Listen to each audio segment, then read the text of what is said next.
కురువులంతా ఏకతాటిపైకి వచ్చి చంద్రబాబుని ముఖ్యమంత్రి చేసుకోవాలని కర్నూలు పార్లమెంటు టీడీపీ అభ్యర్థి బస్తిపాటి నాగరాజు పిలుపునిచ్చారు.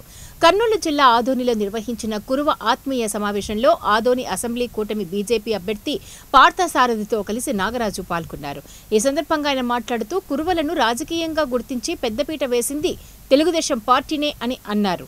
40 ఏళ్లుగా జిల్లాలో కురువులకు ఏ రాజకీయ పార్టీ ఎంపీ సీటు కానీ ఎమ్మెల్యే సీటు కానీ ఇవ్వలేదని, ఇప్పుడు కురువ కులానికి చెందిన తనకు ఎంపీ సీటు ఇచ్చిన ఘనత చంద్రబాబుకే దక్కుతుందని అన్నారు. ఇక గతంలో టీడీపీ ఎంపీగా పోటీ పడినప్పుడు కురువ సామాజిక వర్గానికి చెందిన వైసీపీ మహిళా ఎంపీటీసీ కులంపై ప్రేమతో తనకు ఓటు వేసిందని, కురువుల్లో ఉన్న ఐక్యతను అప్పుడు చూసి కసితో 2.5 సంవత్సరాలు పోరాడి ఎంపీ టికెట్ తెచ్చుకున్నానని అన్నారు. తాను ఎంపీగా గెలిచిన తర్వాత కురువలు ఎదుర్కొంటున్న సమస్యలను పరిష్కరించడంతో పాటు కురువల ఎస్సీ సర్టిఫికెట్ల కోసం పార్లమెంట్లో పోరాడుతానని హామీ ఇచ్చారు. ఇది కురువలకు చివరి అవకాశం లాంటిదని, ఈ ఎన్నికల్లో తాను ఓడిపోతే కురువలకు రాజకీయ సమాధి పడినట్లేనని నాగరాజు స్పష్టం చేశారు.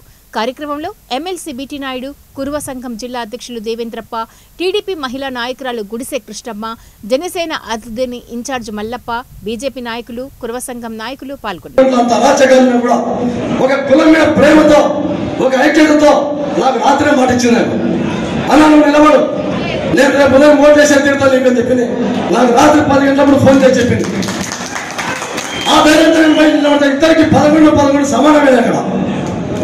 సీట్లు ఏమైనాయి 11 ఒక్క సీట్ తక్కువంటే వాళ్ళు అధికార పార్టీ కాబట్టి దాన్ని లాక్కొని వెళ్ళిపోయారు.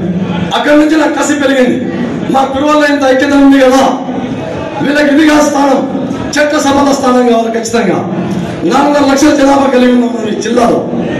4.5 లక్షల జనాభా కలిగి ఉండి మనం ఏ రోజు ఒక అసెంబ్లీ స్థానం కానీ ఒక ఎంపీ స్థానం కానీ ఎక్కడ కూడా మనం నోచుకోలేకపోతున్నాం. కాబట్టి ఆ స్థానం కావాలంటే ఏం చేయాలని చెప్పేసి ఆ రోజు రాత్రి నుంచే నేను 2.5 సంవత్సరం పాటు ఆర్టీసీలు కష్టపడ్డా ఈ ఎంపీ టికెట్ సాధించాలని చెప్పేసి. అందులో భాగంగా మన వాల్మీకి సదనం జిల్లా అధ్యక్షుడైనటువంటి బీటీ నారాయణ గారు కూడా అన్నగారికి ఒక అవకాశం చంద్రబాబు నాయుడు గారు అడిగారు.